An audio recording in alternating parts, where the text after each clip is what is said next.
The evangelicals are saved by grace, not by works.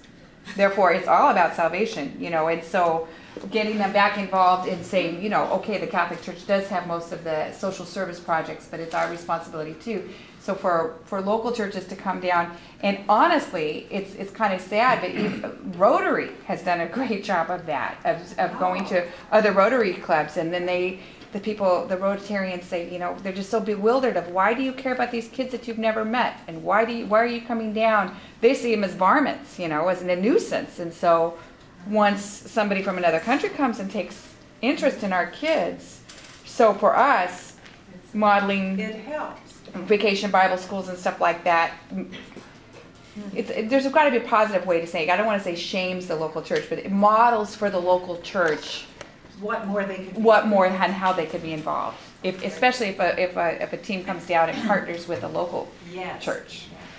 And they do it maybe together. Does arts and crafts that would use local resources and think about that kind of thing, which would be sustainable, rather than bringing little glitter paints and stuff that they can only get in this country. Right. That's where we've gone when groups have said, what are things we can do? I mean, unless I'm looking for, which we did with like Evergreen, we wanted to put some cultural stuff out there, so they came and did, you know, they did some chopstick type stuff and a whole day of multicultural stuff out in one of our villages, you know, with some of the folks from there. But generally, what we've come down and said is, don't go to Oriental Trading. Don't go to S&S Crafts and get all this stuff that you can cook in ovens and you can make up real quick. And I know it's cheap and it's easy, but we don't want that. Think about what craft, you know, if we're talking crafts, what craft can you do with something that the local church here can reasonably get their hands on? And so then, right, you're back to like puppets in paper bags, right? Because that's not going to devalue the local congregation. Their people are going to be able to do what it is, and that's just honestly, I mean, that's something you learn. Yeah, we learned that lesson with you, because towards the end you said just bring yourselves and go to the local store. Don't go to Walmart in Ensenada or to Costco. Great about calling us every couple months and saying, Corrine,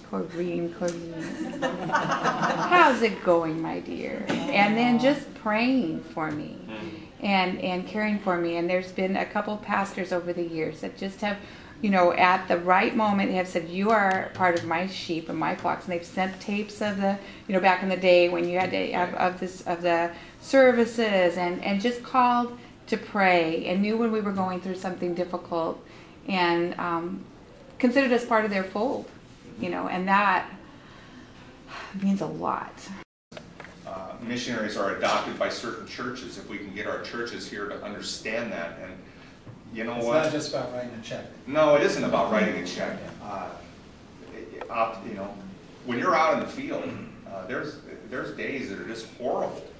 They're just horrible, and you know, you can't go to the guy who lives next door and know that he's from your culture. Who do you share with? Right? I mean, you sit there and you think, man, who's praying for me today? Because we're out there, we're always thinking of other folks. I mean, if we're on the field, it isn't our life, right? I mean, we've given it to Christ, but we're working with other folks, and sometimes just to know that somebody's going to pick that phone up and it's going to say, Dave, Corinne, Tim, Lynn, we're praying for you. How can we pray better for you in your ministry? That's a huge encouragement. And it doesn't cost the church here much money. It just costs time and investment in a relationship. And Skype is free now. Yeah. Skype is free. That's right. You could in the middle of Nebraska, though. Yeah, right. Yeah, we tried to do a phone call from Nebraska and it didn't work. Well, that's Nebraska. For cell. Nebraska. We couldn't get cell phone signal nor internet. No, I know. I did. What do you do when they come back? And for most churches and groups, it's a pizza party with pictures. And we do it one night and we call it good. Right? But what we're hearing and what we're learning really is that debriefing process is and should be an ongoing process that takes time. Right? I was talking a while back with Kurt Verbeek, and he works down in Honduras, and he says, Dave, why not have people get together once a month for 12 months to work through this whole process? But then what we find on the field sometimes is when we say that to a group, the response comes back with, well, everybody's too busy, right? We don't have time. That's not a priority of the church. And when we talk about short term, sometimes our priorities in the field don't necessarily line up with, you know, the perceived priorities of the church. So those of you guys from churches, just talk for a minute and maybe throw something out about the debriefing process. I mean, if we came to you and we said, you cannot go, as a denominational policy, you cannot go on a short-term mission trip unless you're willing to commit to not only the pre-field training, but the post-field debriefing, what would happen to our participant numbers? Briefing sessions cover a couple of the following things. What was the best thing about your experience there? What was the worst thing, the most challenging thing about your experience there? What did you learn about yourself? What did you learn about God? What would you absolutely make sure that you need to tell somebody else in the church, and others in the church need to know this? I don't treat debriefing as optional. It's as required as training, and as required as getting a passport. So you go to your training, you go on your trip, you come back, and you participate in all the debriefing, including the report to the church. And usually by the time they get back, they're kind of excited, like, debrief us, when's the debriefing? Yeah. And the church is usually, well, we can't wait to hear from that team. As soon as they're debriefed, you know, make sure they share. But it's I mean, it's an expectation. Right. You know, it's not optional to not be debriefed, and it's not optional to not give back to the church that sent you.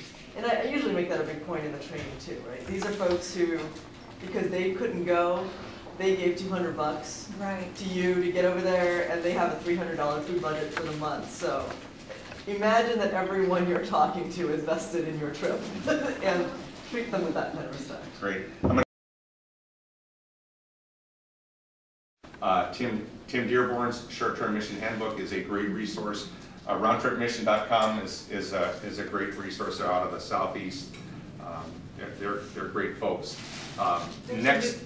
New book, When Helping Hurts. When Helping Hurts is a great book. Delta Ministries up in the Pacific Northwest has Next Mile Debriefing, which is kind of a series of exercises and studies to take you, you know, to whatever that next step may be over the course of a year or so. It's a great resource. And then another great book, if you're working with short-term teams and thinking about mission to get, is Serving with Eyes Wide Open by David Livermore out of Calvin College.